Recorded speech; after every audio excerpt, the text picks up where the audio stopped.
Talvez você nunca tenha parado para pensar nisso, mas a prosperidade não é só aquilo que entra na sua conta. É aquilo que o seu corpo, a sua mente e a sua história conseguem sustentar.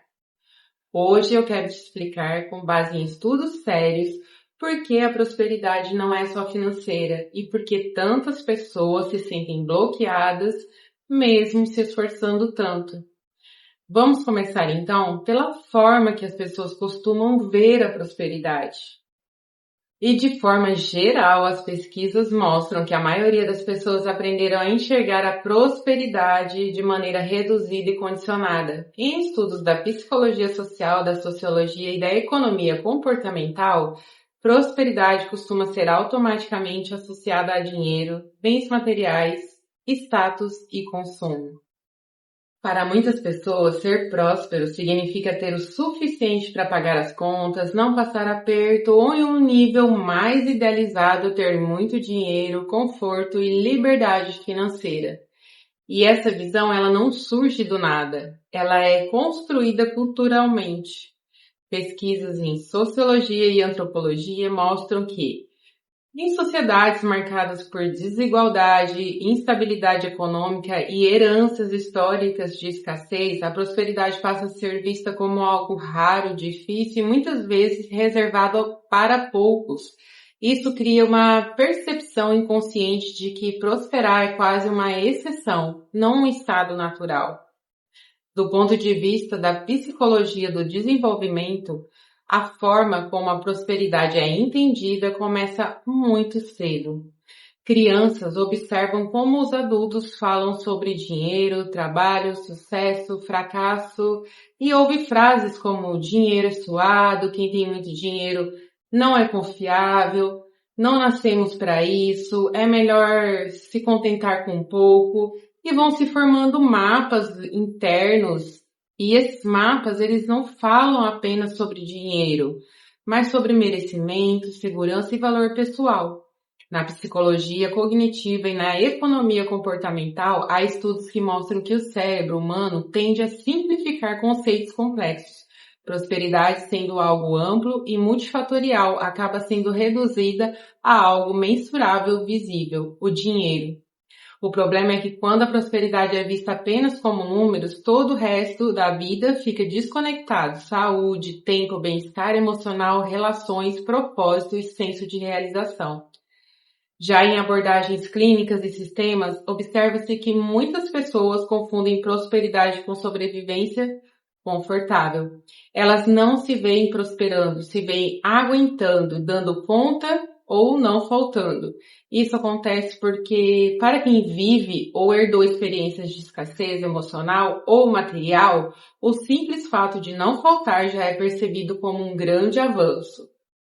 Em estudos transgeracionais e epigenéticos, ainda em expansão científica, mas com base sólida, entende-se que a percepção de prosperidade também pode ser influenciada por memórias familiares de perda, fome, migração forçada, falências, injustiças ou silenciamentos.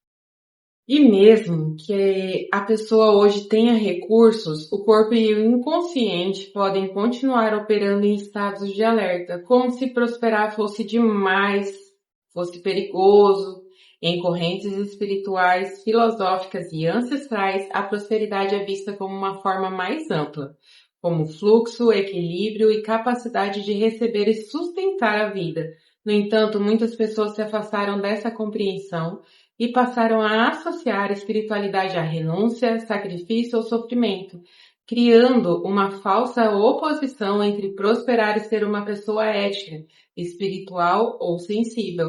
Assim, quando perguntadas sobre o que é prosperidade, muitas pessoas respondem com frases prontas, ideias emprestadas ou desejos idealizados, mas poucas conseguem sentir no corpo e na vida real o que significa viver de forma próspera.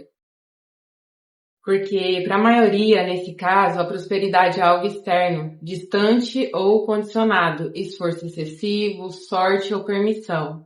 Esse conjunto de percepções explica por que tantas pessoas dizem querer prosperar, mas ao mesmo tempo sentem medo, culpa, tensão ou desconforto quando a prosperidade começa a se aproximar. Não é falta de desejo, é uma construção interna aprendida e, portanto, possível de ser revista, ampliada e ressignificada dentro das abordagens energéticas e informacionais. A prosperidade não é vista apenas como um resultado externo, mas como um estado de organização do campo mental, emocional e simbólico e energético. É nesse contexto que entram os trabalhos com gráficos energéticos, como as mesas radiônicas e entre outros. As mesas surgem a partir dos estudos da radiestesia, da radiônica, áreas que investigam a interação entre campo, informação e intenção. Embora não sejam reconhecidos pela ciência convencional, nos mesmos moldes da psicologia ou da medicina, essas práticas possuem estrutura, método, repetição clínica e coerência interna, o que as caracterizam como um campo de estudo energético sério dentro das terapias integrativas. De forma simples, todos esses recursos funcionam como mapas de reorganização. Eles não criam prosperidade do nada, nem substituem ações práticas. O que eles fazem é identificar e trabalhar desorganizações no campo informacional da pessoa, que podem estar ligados a crenças, memórias emocionais, padrões repetitivos, vínculos familiares ou conflitos internos. Quando uma pessoa apresenta dificuldade em prosperar, esse bloqueio nem sempre está no esforço ou na capacidade técnica.